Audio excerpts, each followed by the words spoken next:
She tells me to get there. I get there. I'm there at 7:18 with Nate. She tells me to go in, tell them you're doing the score like I normally do, and that he's going to watch Gabriel. So I say, I'm here to do the score, and he's here to watch my nephew play. He stops me there. I can only let one of you in. Well, that's not going to work. So we're looking at each other. I call Mom, she doesn't answer. I text Mom, she doesn't answer. I call Nina, she doesn't answer. Nina calls me back. Then I tell her I need her help. I asked her if she's at the game. She said, yeah. She comes out, and then he says that one of us can switch with her. Now, instead of me going into the score and Nina and Nate switching like would have made sense, only one of us can go back in. Now, while we're trying to figure it out, he leaves the door and goes and sits at the desk. And now Nina's at the door trying to get back in because Lucas is in there by himself. And she's banging on the door. I step away because I don't want to be next to someone banging on the door. Because then I get grouped in and then nothing gets solved. Finally, they come back, lets Nina in. And then other families are trying to get in. After Nina goes in, there's a Middle Eastern family there. A father, a mother, and a sister there for a boy who's playing basketball. They're trying to get in. The parents don't speak good English, so the daughter is having to translate. She's loosely understanding what he's saying, and so he keeps telling him repeatedly, showing them this highlighted bullet point that if you want to come in, you have to come in with the player. They're not understanding this. The daughter, who's allegedly understanding him, also keeps trying to explain that the boy is already there and has been there for an hour or two. And it's a back and forth. So I interject because I see something wrong with this. And I say, what she's trying to say is that, I actually asked them first. I was like, so are you telling me that your son came in with his team? And they're like, yes. And then I look at the guy and say, so what they're trying to say is, they can't come in with their player if their player comes in with the team. They've been here. And he looks at me and says, this doesn't concern you. And goes back to them, looking at them. Come on. At which point I say, whether or not it concerns me. Come on. No, don't come on. Hold on. Whether or not it concerns me, there's obviously some miscommunication, so I think I can help you handle the situation. And then he didn't like that. And he started giving me attitude, and he started to close the door on me and the family. This is where I'm at fault, apparently, and it's trespassing. While he's closing the door, I grab the other handle from the outside, and I open it back up. And his eyes light up, and he said, "You don't open the door." And that's when things started to get hostile. And I said, I didn't say anything, I just looked at him. He reached to close the door again, and I just put my foot there this time. Then he turned around and said, "If you don't close the door, I'm calling the police because you're trespassing." I said, "I'm not trespassing." And then he walked away.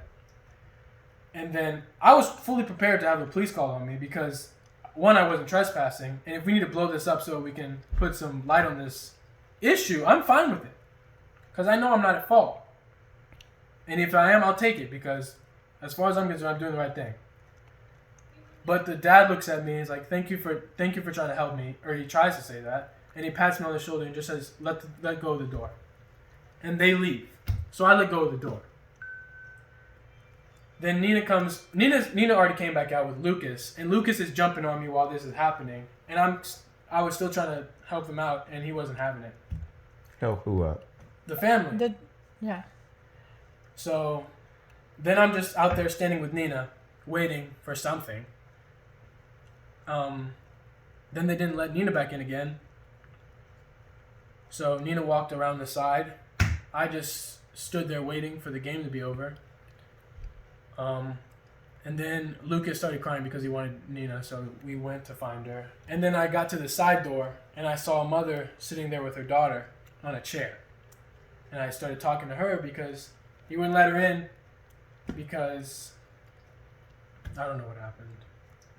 He said that they couldn't go in because of the daughter, but she was a single mom and there was nobody for the kid, so she had to take them both in. So they were sitting on a chair outside, trying to watch from outside. Can I ask you something? Is this because of Corona? Yeah. Okay, because I was saying, couldn't it be because of the money? No. Okay, go ahead. And then it got really blown up. No, it got really blown up for no reason. And then I got in the car with Nina because she pulled up. And then we drove to the front. I said, "Can we just go wait in front for Mom?" And then after like, Well, at you might this as well point- come all the way in then. She at told this you no. point, it's been 30, 40 minutes since I got there. We're still waiting. It's already 8 o'clock. And then Mom comes around the corner like a bullet, all angry and stuff, bringing the man in question and someone in an orange shirt. And Mom is saying for me to get out of the car and come and talk about it. Now, we didn't really talk about anything because what Mom wanted to talk about was how she raised me. We didn't get to the bottom of the story. We didn't hear his side. He just said that I was disrespecting. He lied, said I went inside when I never stepped foot in. He embellished a lot. He said that the girl understood him very well. You forgot to say that he put the clipboard on her face. The clipboard thing was really pissing me off because it was obvious that they didn't understand. And instead of being an actual person and trying to help them out, letting one person in, you can even go walk with them to verify that it's someone's kid. Because a kid recognizes. Lucas ran up to me. If you think I'm lying about who I am, when she comes out with her son and he runs up on me, that should tell you something. It's not hard to verify, but he was putting in absolutely no effort to do anything. And that's why I interjected. I felt like he was handling the situation extremely poorly. Then we had this conversation about how she raised me. She made me apologize for something I wasn't sorry for.